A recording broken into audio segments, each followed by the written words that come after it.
నన్ను బలపర్చు క్రీస్తు యందు నేను సమస్తము చేయగలను. దేవుడు మన పక్షమునుండగా మనకి విరోధి ఎవడు?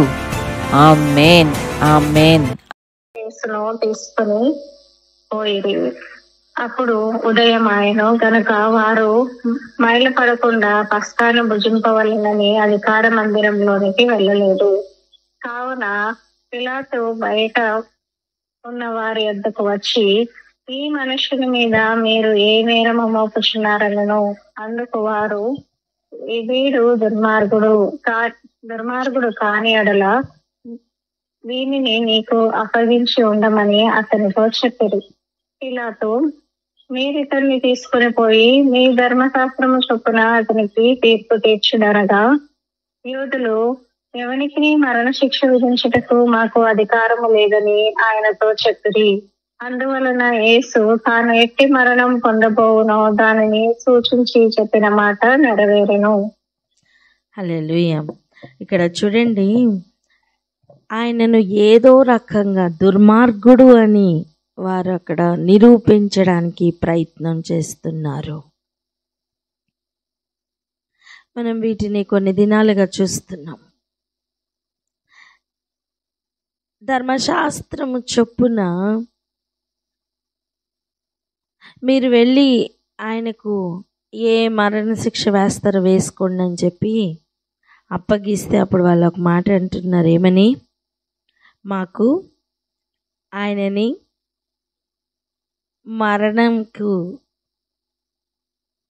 మరణశిక్ష విధించడానికి మాకు అధికారం లేదు అని చెప్తున్నారు. సో ఇప్పుడు ఆయనని ఒక ద్రోహిగా చూపించాలి. ఇప్పుడు ప్రస్తుతం వారి యొక్క ప్రయత్నం ఇది ఒక్కటే, ఏంటండి? ఆయన దుర్మార్గుడు. చెప్పాలి, ఆయన ఎవరట? దుర్మార్గుడట.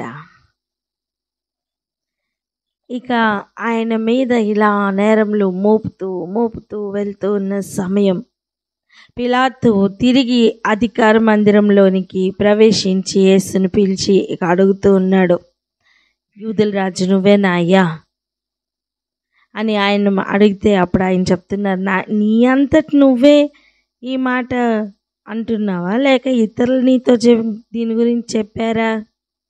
ఎందుకంటే యూదుల రాజు అంటే కదిలిపోయేది ఎవరు? అక్కడ యూదులకి కోపం వస్తుంది. ఎందుకంటే ఒక సందర్భంలో మీరు కూడా ఆయన శిష్యులా ఏంటి అంటే, ఒక గుడ్డివాడు గుర్తుందా, బాగినప్పుడు అడుగుతాడు, మీరు కూడా ఆయన శిష్యులా ఏంటి అని వాళ్ళు చెప్తారు, నువ్వేమో ఆయన శిష్యుడు, మేము మోషేకి శిష్యులని. ఒక సందర్భంలో ఆయన పిల్లలు కాదు అని, మేము అబ్రహాము పిల్లలమని వాళ్ళు తమను తాము సంబోధించుకుంటూ ఉంటారు. సో ఏనాడు కూడా ఆయనకి వాళ్ళు రిలేట్ చేసుకోలేదు. వాళ్ళు ఎప్పుడూ కూడా ఆయనను పట్టుకోవాలని, చిక్కులు పెట్టాలని, ఆయన మీద అసూయపడుతూ, ఆయన మీద బురద చల్లుతూ ఈ పనిలోనే ఉన్నారు. ఈ పని కొరకు నియమింపబడిన వారు ఉంటారు. ఇక చూడండి, 35వ వచనం చూస్తున్నాం మనం. రండి అక్కడికి వెళ్దాం. అందుకు పిలాతు, నేను యూదుడనా ఏమి? నీ స్వజనమును ప్రధాన యాజకులను నిన్ను నాకు అప్పగించి కదా, నీవేమి చేసితివని అడగగా, నేనేమైనా యూదున్నా? నాకేం తెలుసు? నాకు మరి ఒక చెప్పడానికి మీ వాళ్ళే చెప్తున్నారు, నువ్వు యూదుల రాజు అని చెప్పావని నేరం మోపుతూ ఉన్నారు.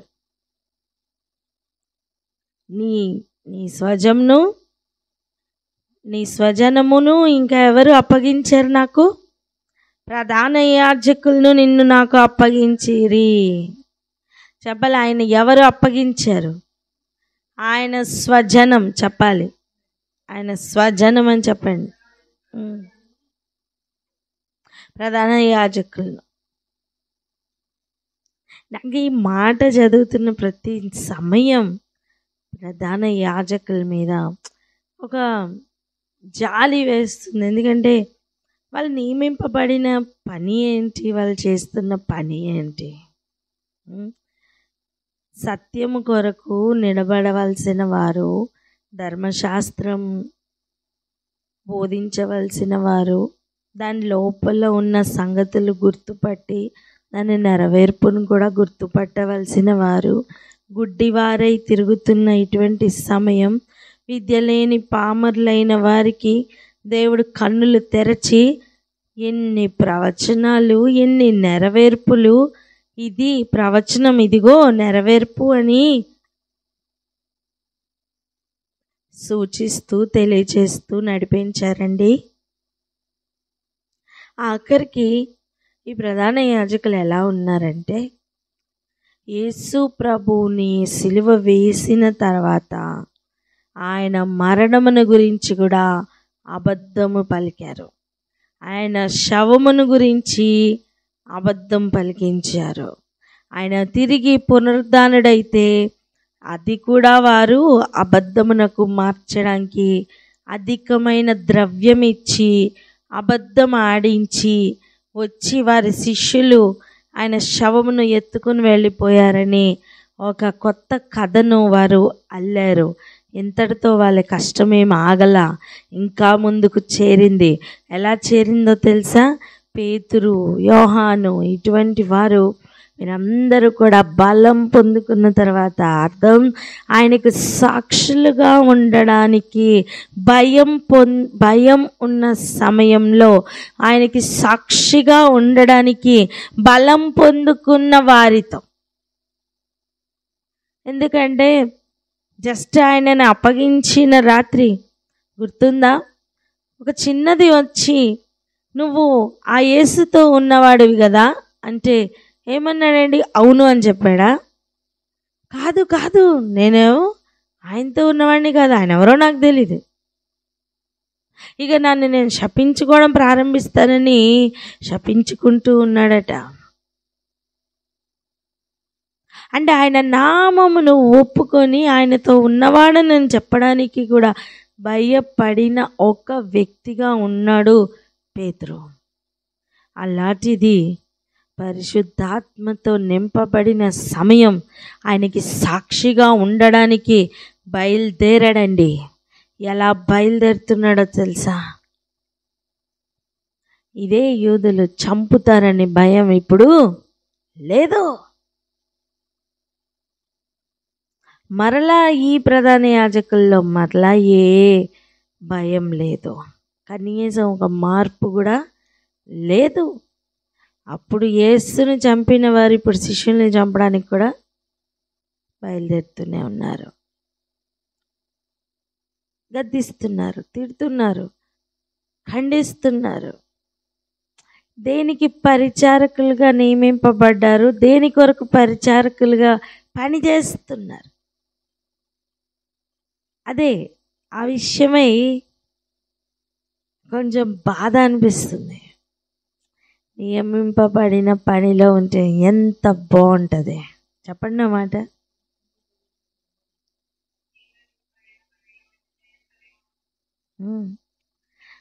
అసలు వీళ్ళ ప్రాబ్లం అంతా ఒక్కటేనండి. అప్పటి వరకు వాళ్ళకి దొరికిన మర్యాద మొత్తం యేసు ప్రభు రాకతో ఏం జరిగింది?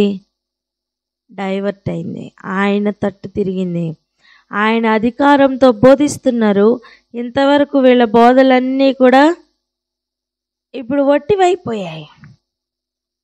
ఆయన శక్తితో బోధిస్తున్నారు, ఆయన చెప్తున్నారు, కానీ అక్కడ జరుగుతున్నాయి. అంతవరకు వాళ్ళు చేయని కార్యాలు ఆయన అక్కడ చేసి చూపిస్తున్నారు. ఆయన క్రియలు ఆయనని గొప్పవాణిగా చేశాయి. ఆయన ఎంత గొప్పవాడో అక్కడ ప్రసిద్ధి పొందుతూ ఉన్నారు. వాటన్నిటినీ వారు తట్టుకోలేకపోతున్నారు. ఇంతటి ఎఫెక్ట్ గవర్నమెంట్ వాళ్ళకి పడలేదు అంటున్నాను నేను. ఇది రోమా గవర్నమెంట్ వాళ్ళకి ఇంత ఎఫెక్ట్ పడలా. వాళ్ళు అబ్జర్వ్ చేస్తున్నారు, కానీ ఇంత ఎఫెక్ట్ వాళ్ళ మీద పడలేదు. ఎందుకు? రోమ ప్రభుత్వం వాళ్ళు ఏమన్నా ప్రసంగించేవాళ్ళ? వాళ్ళకి దొరికే మర్యాద ఎలాగో దొరుకుతూనే ఉంది. కైసర్ది కైసర్కి ఇస్తున్నారు పన్ను. వారికి ఏం కావాలండి? పన్ను కావాలి. వారికి ఏం కావాలి? వాళ్ళకి ఉండవలసిన అధికారం ఆల్రెడీ ఉంది. ఎటొచ్చి అధికార నష్టము, పరువు నష్టము ఇవన్నీ ఎవరికి కలుగుతున్నాయంటే ధర్మశాస్త్రోపదేశకులకి. జ్ఞానం అనే తాళపు చెవి ఎత్తుకుపోయిన వారికి, ఆ తాళం పట్టుకుని వచ్చిన వానిని చూస్తే కోపం రాదా? వస్తుంది. అక్షరాలు అదే జరుగుతుంది ఇక్కడ.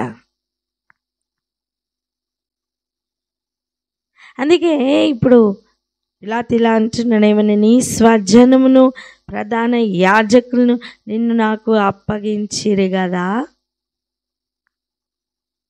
నువ్వేం చేస్తావయ్యా అని అడిగితే యేసు ప్రభు ఇస్తున్న శ్రేష్టమైన మాట ఈరోజు మనం చూసుకోబోతున్నాం. 36వ వచనం. యేసు, నా రాజ్యం ఈ లోక సంబంధమైనది కాదు. చెప్పాలి, నా రాజ్యం ఈ లోక సంబంధమైనది కాదు.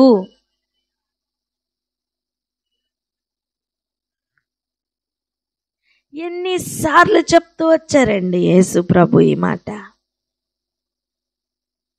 మీ మనస్సు ఈ లోకం మీద పెట్టద్దు. మీరు ప్రార్థన చేస్తున్నప్పుడు అన్యజనుల వల్లే విస్తరించి మాట్లాడద్దు. మీరు పరలోకంలో ఉన్న తండ్రిని పిలవండి, పరలోకమందున్న మా తండ్రి అని పిలవండి. నీ రాజ్యము వచ్చునుగాక అని చెప్పండి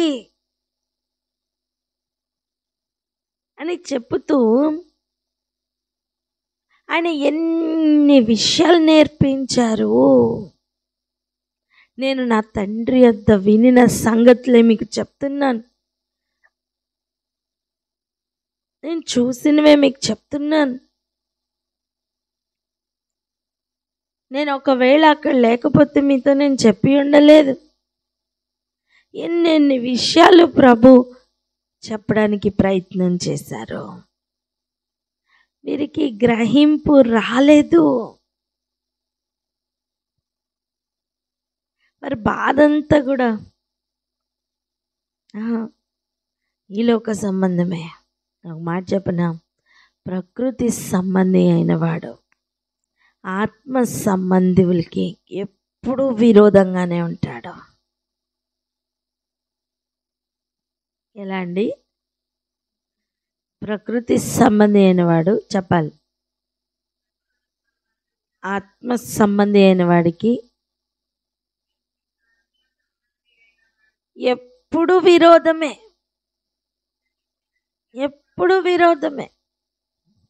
ఎందుకంటే వాడు ఆత్మ సంబంధి అనుకుంటాడు, కానీ ఆత్మ సంబంధి అయితే ఆత్మలో ఉన్న ఇంకొకరిని గుర్తుపట్టడా?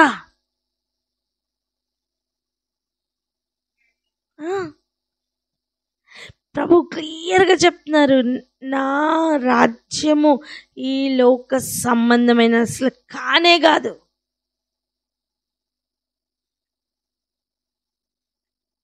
అది చూడాలంటే కూడా, అది కనుగొనాలంటే కూడా ఒక జన్మెత్తాలండి. ఇదేంటి, పుట్టిన మనం ఎలా జన్మెత్తుతాం? అవును, క్రీస్తు మూలముగా పుట్టినవాడు అని మరి ఒక జన్మ కావాలి.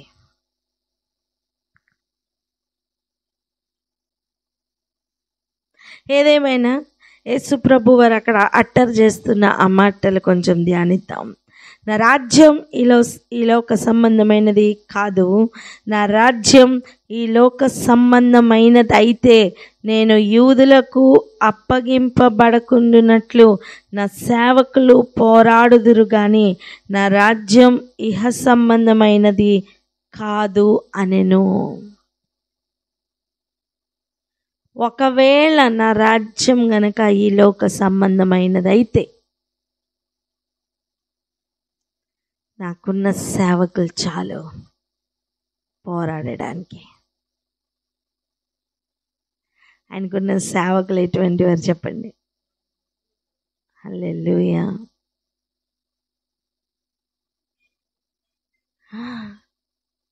ఆయన దూతలు ఊరుకుంటారా అండి?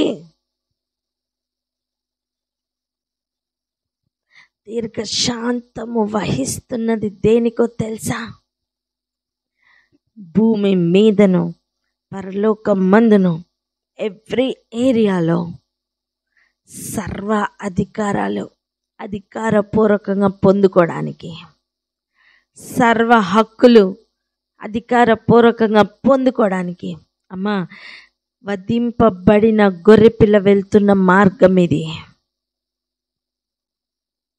వధకు ఏర్పడిన వారు కూడా ఇలాంటి మార్గంలోనే వెళ్ళాలి. ఆమేన్. నిందలు వేస్తున్న వారు వేయని, అవమానం చేస్తున్న వారు చెయ్యని, వారికి ఈ లోక సంబంధమైన రాజ్యమే కావాలి గనుక వారు అలాగ్ననే అబద్ధములు పుట్టిస్తారు. ఎంతమందికి అర్థమవుతుంది?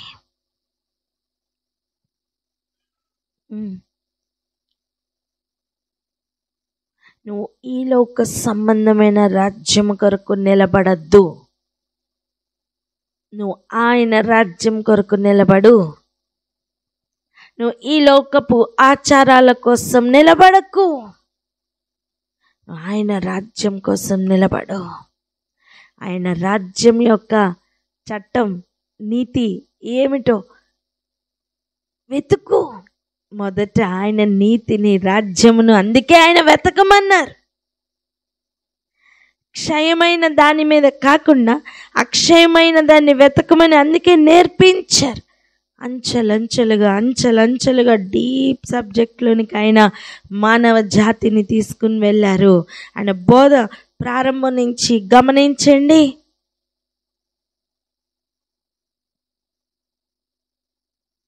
తండ్రిని, కుమారుని ఎరుగుటయే నిత్య జీవం గనుక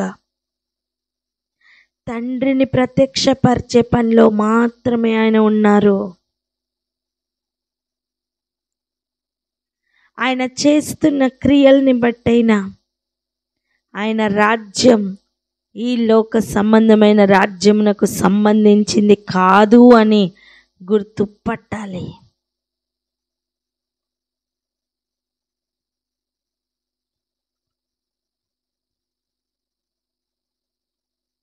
అట్టి కృప మనందరికీ అనుగ్రహింపబడును గాక.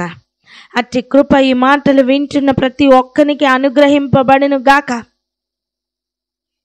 ఆమేన్. రానున్న దినముల్లో ఎంతమంది అయితే సత్యం కొరకు వెతుకుతున్నారో వారందరికీ కూడా అనుగ్రహింపబడును గాక. ఆమేన్. ఎందుకంటే నేటికి కూడా ఈ లోక సంబంధమైన వారు ఆయన రాజ్యమును కనుగొనలేకపోతున్నారు. ఆయన నామం పెట్టుకుని ఉండొచ్చు. మీకు అర్థమైందా? ఆయన నామం ఎవరైనా పెట్టుకుంటారండి, కానీ ఆయనని ఎరిగి ఉండడం మాత్రం అందరికీ సాధ్యం కాదు. తండ్రి అయిన దేవుడు తాను ఆకర్షిస్తే తప్ప, తండ్రి అయిన దేవుడు తాను అనుమతిస్తే తప్ప ఆయనను గూర్చిన గ్రహింపు ఏ మానవుడికి కూడా అందదు. ఇంకా చూడండి, అందుకు పిలాతు, నీవు రాజువా అని ఆయనను అడుగ్గా ఆయన చెప్తున్నారు, నీవన్నట్టే నేను రాజునే. ఇంకా చెప్తున్నారు, సత్యమును కూర్చి సాక్ష్యం ఇచ్చుటకు నేను పుట్టి తిని. హల్లెలూయా. ఏమి రోషమండి! పలకండి అన్నమాట. సత్యమును బట్టి సాక్ష్యం ఇచ్చుటకు నేను పుట్టి తిని అని చెప్పండి.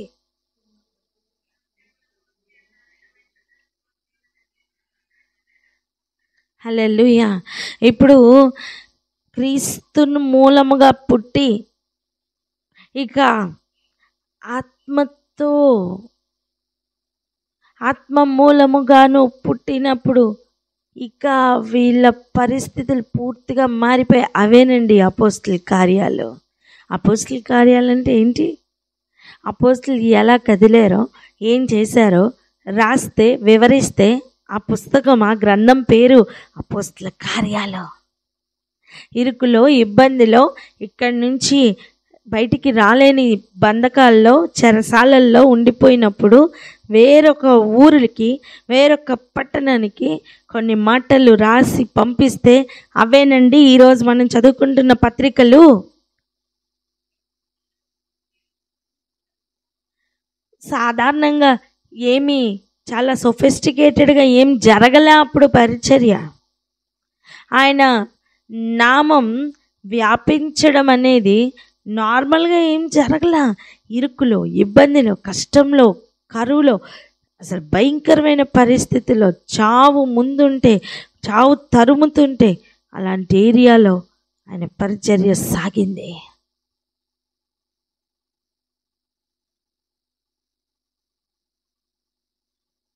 నేడున్నంత సుఖముగా ఏమి జరగలా.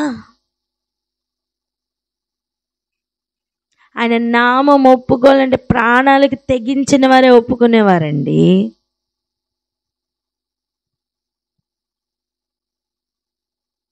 ఇప్పుడు ఫ్యాషన్ అయిపోయింది. ఇప్పుడు ఎలా అయిపోయింది? ఆయన నామం పెట్టుకుని వస్తే, సూటు బూటు వేసుకుని వస్తే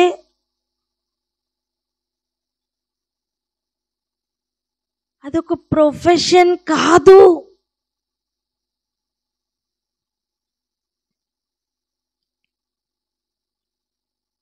ఆయన రాజ్యం ఈ లోక సంబంధమైనది కాదు.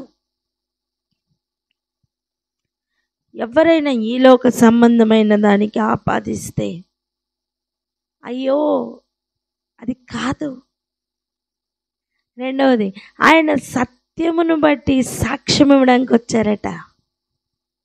ఇప్పుడు ఆ సత్యమును గురించి సాక్షిగా నువ్వు బ్రతకాలి అంటే ఆయన మూలంగా పుట్టాలి. అప్పుడే ఆయన సంగతులు అర్థమవుతాయి. మానవులకి అట్టి బలం లేదు గనుక పరిశుద్ధాత్ముడు ఆ బలమును ఇచ్చే పనిలో ఉన్నారు. ఆమేనని చెప్తాం. అందుకే చూడండి, మీరు పరిశుద్ధాత్మను పొందినప్పుడు ఏం చేస్తారు? నాకు సాక్షులుగా ఉంటారని ప్రభువు చెప్పారు. ఎవరండి ఆ మాట చెప్తున్నారు? సత్యమైన యేసయ్య నిలబడి చెప్తున్న మాట, మీరు పరిశుద్ధాత్మను పొందినప్పుడు నాకు సాక్షులుగా ఉంటారు. ఎక్కడ? యెరూషలేములో, యోదయలో, సమరయలో, బూదిగంతముల వరకు ఏం చేస్తారండి? ఏం చేస్తారు? సాక్షులుగా ఉంటారు. ఎవరికి? సత్యమునకు. మొట్టమొదటిగా సత్యమునకు సాక్షిగా భూమి మీదకి వచ్చింది ఎవరు? యేసు ప్రభు. ఆయనకి ఇంకొక నామం ఉంది, సత్య సాక్షి.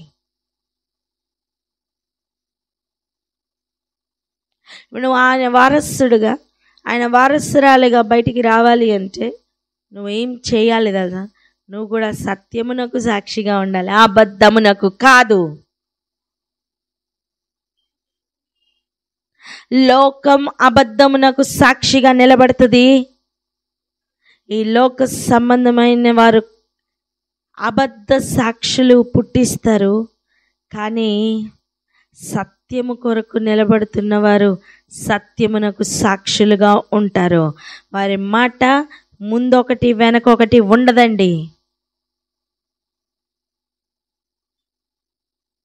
చెప్పండి, వారి మాట ముందొకటి వెనకొకటి ఉండదని.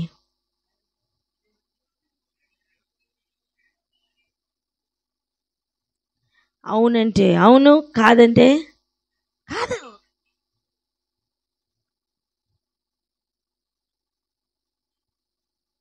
అబద్ధముతో నిండుకుపోయిన ఈ ప్రపంచానికి సత్యం అంటే ఏమిటో చూపిస్తున్న యేసయ్య. మరణ భయమును పుట్టిస్తుంటే ఆయన ఏమైనా అబద్ధానికి లొంగిపోతారనుకుంటున్నారా? లొంగలా. డైరెక్ట్గా చెప్తున్నారు, నేను సత్యమును గూర్చి సాక్ష్యం ఇచ్చుటకు పుట్టాను అని. అండ్ ఆ మాట కూడా వినండి, ఆయన 38వ వచనం ఒకసారి చూడండి, నేను చదువుతున్నాను. సత్యమును గూర్చి సాక్ష్యం ఇచ్చుటకు నేను పుట్టి తిని, ఇందు నిమిత్తమే ఈ లోకమునకు వచ్చి తిని, సత్య సంబంధి అయిన ప్రతి వాడును నా మాట వినును అనెను.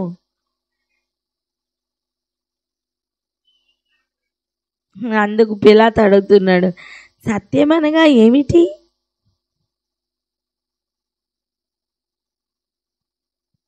ఆయనకేం సత్యం అనగా ఏమిటి అని అడిగినా ఆయనకేం సత్యం అందలేదు. మీకు అర్థమైందా? సత్యమైన వాడు ఎదురుగుండా నిలబడితే కూడా ఏర్పాటులో లేడు గనుక తనకి ఆ మాట అందలేదు. ఈరోజు ఆయన నామం పెట్టుకోవడానికి, ఆయన నామంలో స్తుతించడానికి, సత్యమైన వాడిని తెలుసుకోవడానికి ఒక అవకాశం దొరికింది అంటే ఆ జీవితం యొక్క ధన్యత ఎంత గొప్పదో ఒకసారి ఆలోచిద్దాం. సత్యం గురించి సాక్షిగా నిలబడడానికి ఒక అవకాశం దేవుడు ఇస్తున్నారంటే అది ఎంత గొప్ప ధన్యత. అది లోక అధికారులకు అందనిది. అటువంటి అవకాశం నీకు దొరికిందా? వీడు చిప్పెట్టకు నానా. సత్యం ఏదో అసత్యం ఏదో గుర్తు పట్టాలంటే కూడా ఆయన కృప ఉండాలి. చెప్పండి, ఏముండాలి? ఆ గుడ్డితనం పోతే తప్ప, ఆ మందత్వం పోతే తప్ప, ఆ హృదయం మార్పు పొందితే తప్ప సత్యంను గ్రహించుట సాధ్యం కాదు. అంతేకాదు, సత్యంను గ్రహించిన సాక్షిగా మాత్రం ఉండలేవు. కానీ ఆయన అనుగ్రహం ఉండి యాక్సెప్ట్ చేసి ప్రాణమును, అమ్మో మనుషులకు భయపడి ప్రాణమును ప్రేమించుకుంటూ ఉన్నవారు సత్యం కొరకు నిలబడలేరు. ఆనాడైనా ఈనాడైనా. చెప్పండి అన్నమాట, ఆనాడైనా ఈనాడైనా అని.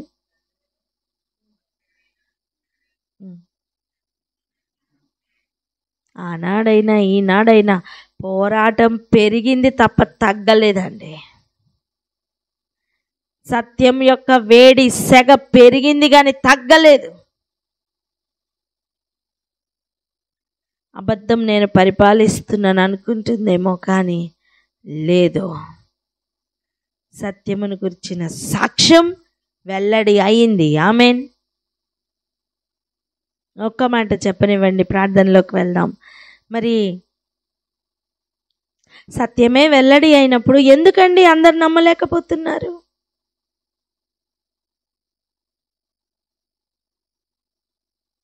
ఎందుకంటే ఒక్కటే, సత్యమే తీర్పు తీర్చుటకు సిద్ధపడుతుంది గనక అబద్ధమునకు గ్రహింపు లేకుండా, అబద్ధమును అనుసరిస్తున్న వారికి గ్రహింపు రాకుండా దేవుడు కనులను మూసివేసి ఉంచారు. ఆయన తీర్పులు న్యాయమైనవి. అది ఈరోజు నీకు అర్థం కాకపోవచ్చు, కానీ ఒక దినం రాబోతుంది, అప్పుడు గ్రహింపులోనికి వస్తాయి. కానీ విషయం ఏంటి తెలుసా? అవకాశం ఉండదు.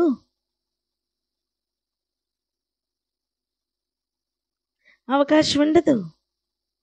ఇప్పుడు స్టాండర్డ్ ఆల్మోస్ట్ 10th స్టాండర్డ్ చదవాల్సిన సమయంలో మొదటి మూల పాఠాలు అనగా ఫస్ట్ స్టాండర్డ్ చదువుకుంటూ ఉన్న పరిస్థితులు ఉన్నాయే. ఆయన చేయనుద్దేశించిన పని ఆయన చేసి ముగించిన తర్వాత తీర్పులో నించున్నప్పుడు ఇప్పుడు గ్రహిస్తున్నానని చెప్పిన వెనక్కి వచ్చి మరలా రెక్టిఫై చేయడానికి ఇంకొక జీవితం, ఇంకొక సమయం ఉండదు. నీ కాలమును వ్యర్థం చేసుకోకు. పక్కవారితో చెప్పండి, నీ కాలమును వ్యర్థం చేసుకోకండి. చూసి చెప్పండి.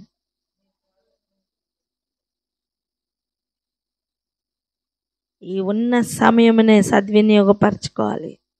యేసు ప్రభు వారు ఇంత సూటిగా ఆ రోజు ఆ మాటలు చెప్తున్నారు, కానీ ఈ మాటలు ఈరోజు కొంచెం మనకి తగలని, వాటి సెగ ఈరోజు మన జీవితాన్ని కొంచెం మండించని. అబద్ధపు పొరలు ఏవైనా ఉంటే అవి సత్యమును బట్టి కాలిపోని.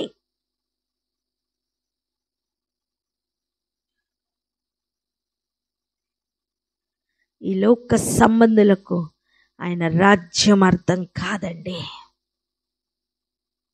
ఆయన రాజ్యం గురించే అని వస్తారు పలువురు. గుర్తుపట్టవలసిన బాధ్యత నీకు ఉంది. ఎందుకంటే నువ్వు వేరుపరచబడ్డావు, నువ్వు ఏర్పాట్లో ఉన్నావు. నువ్వు నమ్మదగిన వాడు కాకపోయినా నమ్మదగిన వానిగా చేస్తున్నా నమ్మకమైన వాడు నీ చేయి పట్టుకున్నాడు గనుక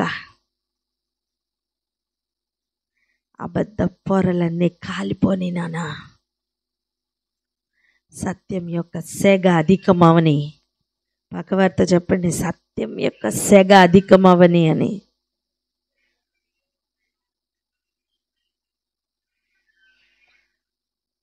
ప్రార్థన చేసుకుందాం. ఇక్కడే ఆగి ఈరోజు ప్రార్థన చేసుకుందాం. అయ్యా, ఈ లోక సంబంధమైన కానిది నీ రాజ్యం అని చెప్తుంటే మరి ఆ రాజ్యంలో నేను ఎలా ప్రవేశించాలి? మరి ఆ రాజ్యంను నేను ఎలా గుర్తుపట్టాలి? అయ్యా, భిన్నమైన అనేకమైన బోధలు, అనేకమైన పొరలు నేనే సత్యం అనుకుంటూ వస్తుంటే నేను ఎలా గుర్తుపట్టాలయ్యా? 10,000 మంది పురుషుల్లో కూడా నిన్ను గుర్తుపట్టడం సాధ్యమే కదా. అలా 10,000 అబద్ధములు అన్నీ అల్లుకొని ఉన్నప్పుడు ఒక్కటే ఒక్క సత్యం ఏదైతే ఉందో దానిని అలా పికప్ చేసుకోవడానికి, దాన్ని సమయం వ్యర్థం చేసుకోకుండా దానిని పట్టుకొని నా జీవితం దాంతో కొనసాగించడానికి, ఆ సత్యము గురించే, అసత్యం గురించి కాదు, ఆ సత్యం గురించే నా జీవితంను సాక్షిగా నిలబెట్టుకోవడానికి నన్ను ప్లీజ్ నిలబెట్టవా ప్రభా? నీ ఆత్మతో నింపవా ప్రభా అని అడుగుదాం. ఆయన అనుగ్రహిస్తున్న శక్తి లేకుండా ఆయన కొరకు నిలబడలేవు నానా.